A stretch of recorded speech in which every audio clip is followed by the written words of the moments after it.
स्वस्ति श्री गणेशाय नमः। श्री सरस्वत्यै नमः।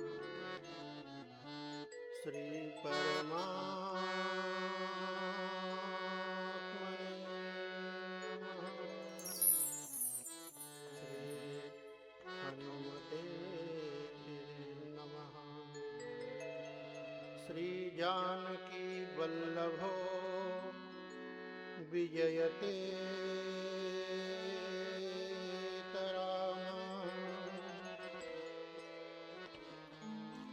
श्री राम कथा रस रसिक प्रभु शंभुनाथ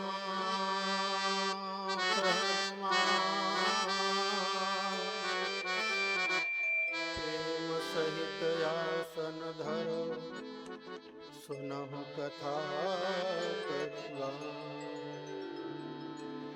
सियावर रामचंद्र भगवान की जय हो। आज हमारे बीच में पार्षद, पूर्व पार्षद आदरणीय हमारे बड़े भैया पधारे हैं। आज हमारे बीच में पूर्व पार्षद माननीय चंद्रभूषण जी पधारे हैं। उनका हार्दिक स्वागत एवं अभिनंदन करते हैं। सेवा समिति की ओर से पार्षद जी को बहुत बहुत अभिवादन, अभिनंदन, नमन। वंदे श्री गुरु परंपरा। श्री सद्गुरुदेव भगवान की जय हो। आइए दो बार प्रेम से श्री सीता राम जी के नाम का संकीर्तन कर लें। सीताराम जय सीताराम, सीताराम जय सीताराम, सीताराम जय सीताराम, सीताराम जय सीताराम,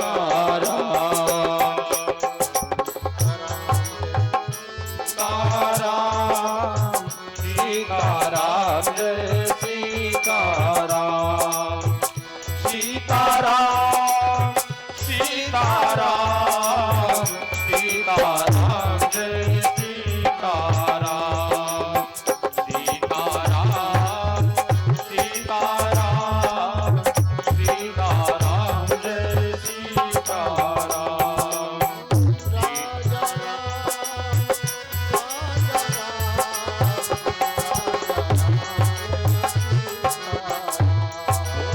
राजा राम, राजा राम, राजा राम जय राजा राम,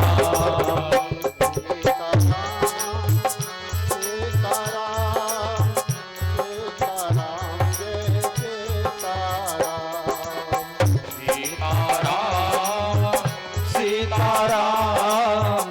सीताराम जय सीताराम,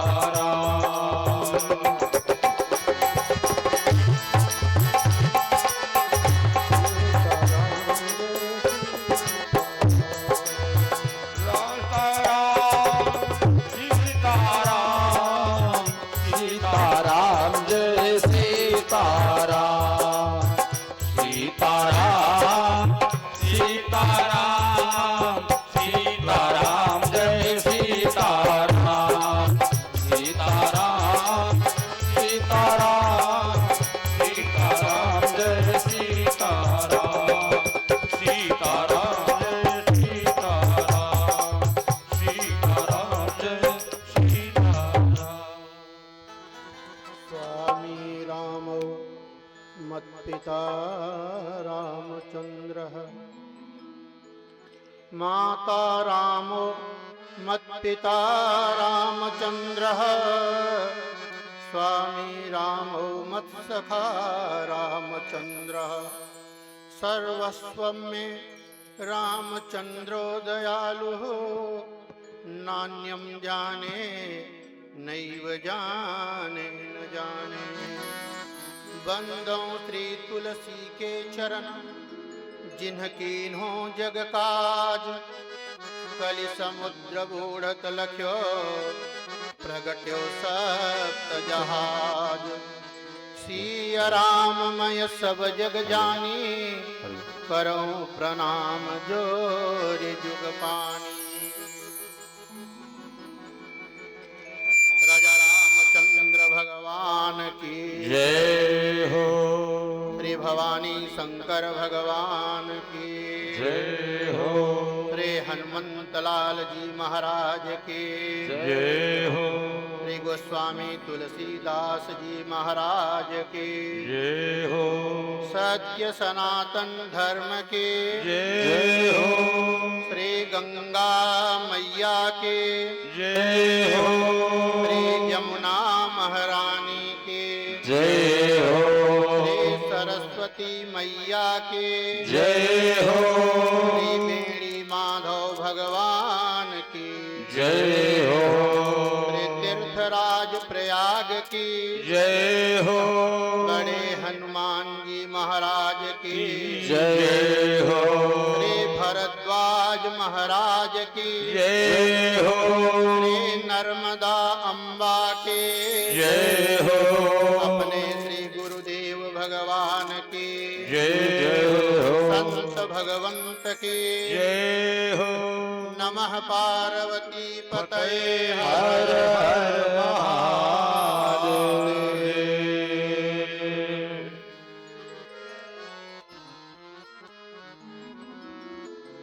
अभी थोड़ा समय पहले यहाँ पर व्यास पीठ का पूजन हुआ है।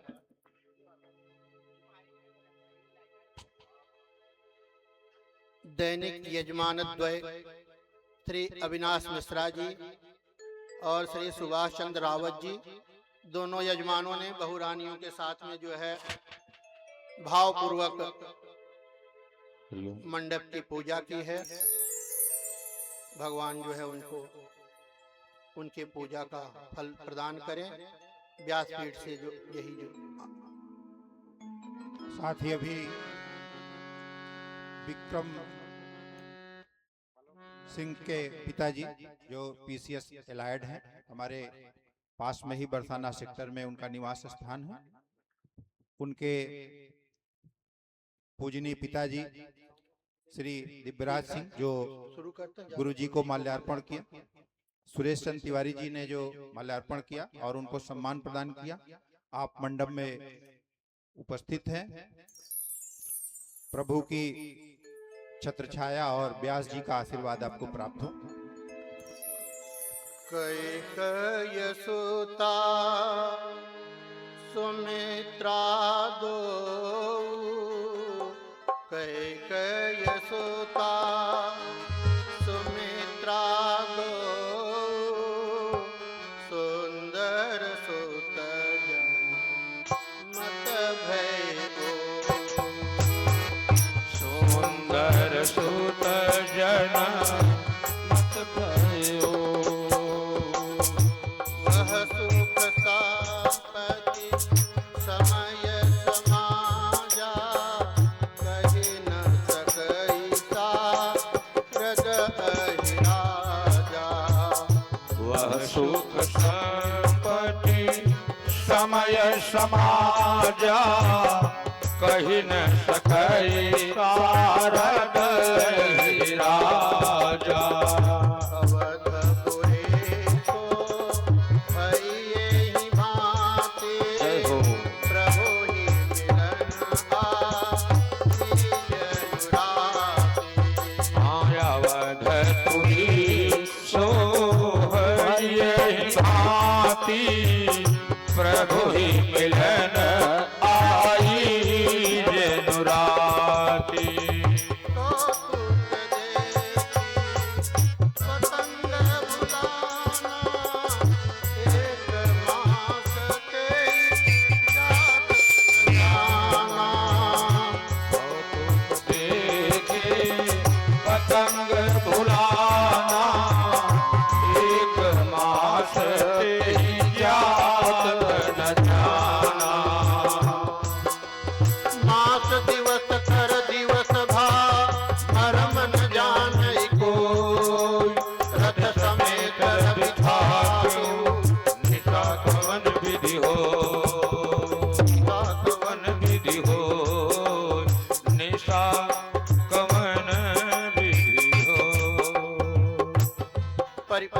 परमात्मा कारण करुणा वर्णालय भगवान श्री सीताराम जी के चरणों में साष्टांग, भूत भावन भगवान माँ शिवा और हनुमान जी के चरणों में कोटि कोटि वंदन। संत भगवान इस कथा के मूल में श्री राघव की सेवा कृपा समिति के सभी पदाधिकारी सदस्यगण जितने लोग इसमें सहयोगी हैं, इस कथा में सहयोग करने वाले सभी धर्मानुरागी, राम कथा के रसिक श्रोता, श्रद्धामयी धर्ममूर्ति माताएं, आप सभी का व्यास पीठ से वंदन है। भगवान भूत भावन से मैया कथा सुन रही हैं। गोस्वामी जी से अच्छा, कल हम आप भगवान के पावन प्राकट्य उत्सव का आनंद लिए हैं। अच्छा, कथा एक व्यक्ति सुनता है। अब आप निर्धारण करिए कि आप उस एक व्यक्ति में हैं कि अनेक व्यक्ति में हैं। कथा सुनता एक ही व्यक्ति है, कथा कोई दो नहीं सुनते। जैसे नीलांचल पर्वत पे कथा काकभूषुंडी जी सुन रहे हैं, कह रहे हैं, गरुड़ जी सुन रहे हैं। और प्रयागराज में जहाँ पे आप हैं, यहाँ याज्ञवल्क्य जी कह रहे हैं, भरद्वाज जी सुन रहे हैं।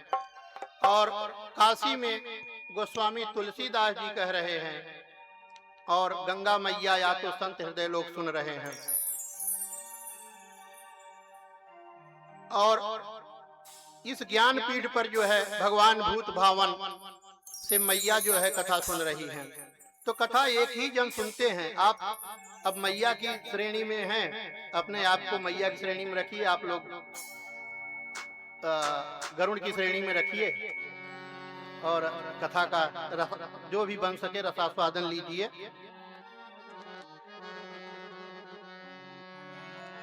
भगवान के प्राकट्य उत्सव का केवल धरती पर आनंद नहीं है, केवल अयोध्या में उत्सव नहीं है, देवलोक में भी है।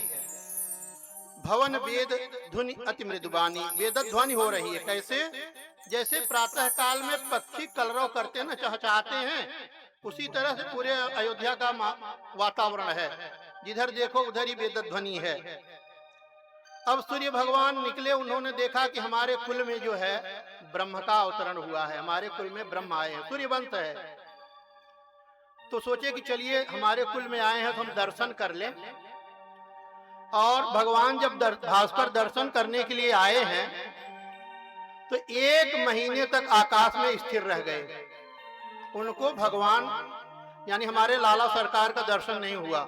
कारण ये था कि अयोध्या के हर घर में यज्ञ हवन पूजन हो रहा था। उसकी धुआं की मेचकता, धूम की मेचकता इसलिए थी कि अयोध्या का पूरा आकाश जो है उससे ढक गया था। 1 महीने तक खड़े रहने के बाद भगवान भास्कर जो है प्रणाम करके चल दिए। बाबा माँ से कहते हैं कि यह रहस्य काहू नहीं जाना, दिन मन चले करत गुनगाना। अब बाबा एक चीज और कहते हैं कि औरव एक कहूं निज चोरी, औरव एक कहूं निज चोरी, सुन गिरजा लख दृढ़ मति तोरी। बाबा कहते हैं कि हम जो है अच्छा कथा में चोरी की कथा, राम जी की कथा में चोरी बोलते हैं कि हम एक चोरी की कथा आपको कहते हैं। मैया बोली कि भगवान चोरी की कथा क्या है? बोले चोरी की कथा यह है कि जब लाला सरकार का जन्म हुआ तो काकभूषुंडी जी नीलांचल से उतर के आए, तब मैं और काकभूषुंडी जी दोनों जो है अयोध्या में भगवान के दर्शन को गए। तो मैया ने कहा कि प्रभु हमको क्यों नहीं लिया, हमारा क्या अपराध था? तो बाबा बोले कि अगले जन्म में आपको कथा सुनाने ले गया था। दंडकारण्य में हमारे प्रभु का दर्शन किया आपने और आप मोह में चली गई, और इस बार तो हमारे लाला सरकार पालने में है। अगर आप इस बार भी मोह में चली जाती तो इसके लिए आपको मैं नहीं ले गया। क्योंकि एक सूत्र है कि किसी को कहीं ले जाना चाहिए और किसी को कहीं नहीं ले जाने में भलाई है। बाबा ने मैया को समझाया कि आपकी बुद्धि दृढ़ है, आप इसको समझ सकती हैं। तब मैया जो है तमाम तरह से करने लगी, बाबा चुप हो गए, क्योंकि कुछ दरबार ऐसे होते हैं जहां मौन धारण करना ही उचित होता है। जैसे गुरु का दरबार हो, अपने मालिक का हो, और विशेष करके पत्नी का दरबार हो, अगर कुछ बोले तो वहां मौन, चुप चुप। पिताजी कुछ बोले तो मौन, वहां कुछ बोलना नहीं चाहिए। लेकिन बाबा ने माँ को फिर से समझाया आगे की कथा में कि तेहि अवसर जो जेहि विधि आवा, तेहि अवसर जो जेहि विधि आवा, दीन भूप जो जेहि मन भावा,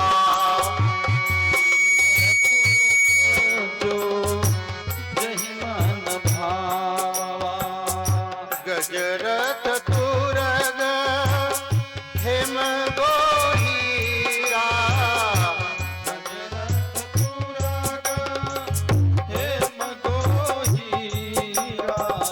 दीने नृपना ना विधि तीरा,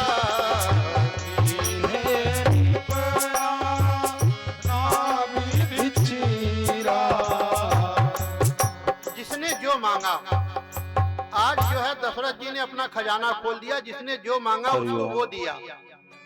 हाथी, घोड़ा, रथ, गाय, हीरा, जो भी जिसको जो मन भावता मिला, जिसके मन में जो आया, जो मांगा, राजा ने सब दिया। और मन संतोषे सबन के जह तह देहि आशीष, सकल तनय चिरजीवहु तुलसीदास ईश। जो जहां है वहीं से प्रार्थना कर रहे हैं कि तुलसीदास जी के जो ईश हैं, हमारे लला सरकार हैं, वो चिरंजीवी हों। यह शुभ चरित जान पै सोई, यह शुभ चरित जान पर सोई, राम के जापर होई, पिता राम के जा पर होई, राम के जा पर होई। आनंद का उत्सव दिन दूना रात चौगुना बढ़ता जा रहा है। महाराज की एक एक नहीं, चार चार लाला हुए। और लाला कैसे? गुरुदेव भगवान वशिष्ठ कहते हैं कि राजन, आपके चारों पुत्र वेद के तत्व हैं। आपका कितना बड़ा सौभाग्य है, कितना बड़ा पुण्य है। हा? जब संतान होती है तब कोई आचार्य से जब शायद पूछने जाता है तो ये पूछता है भैया हमारे पुत्र का गुण दोष बताइए। आज की तारीख कोई नहीं पूछता न तो आचार्य जी बताते ही हैं कि कौन मुसीबत मोल ले, बस बता दिए कि हाँ फला दिन जो है क्या है, नहावन है, निकासी है, ये वो बता के बाकी गुण दोष यहाँ गुरुदेव स्वयं कह रहे हैं कि आप तो बड़े पुण्यशाली हैं। आपके यहाँ जो वेद के तत्व हैं वो आके अवतरित हो गए हैं। क्योंकि महाभारत में कथा है कि जब दुर्योधन पैदा हुआ था तो जो वहां विद्वान थे उन्होंने कहा था धृतराष्ट्र से कि हे महाराज, ये जो आपके कुल में पैदा हो गया है आपका बालक नहीं है, आप इसका त्याग कर दीजिए, नहीं तो ये आपके वंश का विनाश कर देगा। लेकिन कौन छोड़ता है, कौन त्यागता है? धृतराष्ट्र ने भी नहीं त्यागा। तो परिणाम जो है सामने आया। गुरुजी कहते हैं कि राजन, ब्रह्म ही आपके प्रेम के कारण आपके पुत्र होके आज आपके यहाँ उपस्थित हो गए हैं। जब नामकरण का अवसर आया है तब गुरुदेव जी को बुला करके चक्रवर्ती जी ने कहा कि हे गुरुदेव, आपने अपने हृदय में इनके लिए जो नाम विचार करके रखा है वह कहिए। अच्छा, आजकल कोई गुरुदेव को बुलाता है नामकरण के लिए? सर्च होता है गूगल पे भैया का नाम रखा जाए। तब की मर्यादा थी, बालक पैदा हुआ तो गुरुदेव जी उसका नामकरण करते थे। तो गुरुदेव जी ने जो है कहा कि जो आनंद सिंधु सुख राशि, जो आनंद सिंधु सुख राशि, जो आनंद सिंधु सुख राशि, से करते त्रय लोक सुपाशि, से करते लोक सुपासी, सो सुख धाम राम अस नामा, सो सुख धाम राम यस नामा, अखिल लोकदायक विश्रामा, अखिल लोकदायक विश्रामा, अखिल लोकदायक विश्रामा। जो आनंद के समुद्र हैं, सुख के भवन, सुख के खजाना हैं, सुख निवास हैं। देखिए भगवान सुख स्वरूप हैं, भगवान आनंद स्वरूप हैं और भगवान सारे लोगों को विश्राम देने वाले हैं। जो भगवान के नाम का स्मरण करेगा उसको भी जो है विश्राम सुलभ होगा। राम कहो आराम मिलेगा, सुबह कहो आठों याम मिलेगा। राम जी का नाम कैसे भी भाव से कुभाव से जैसे मन में आए बस जपिए जपिए, आपको जो है उसका फल मिलना ही है।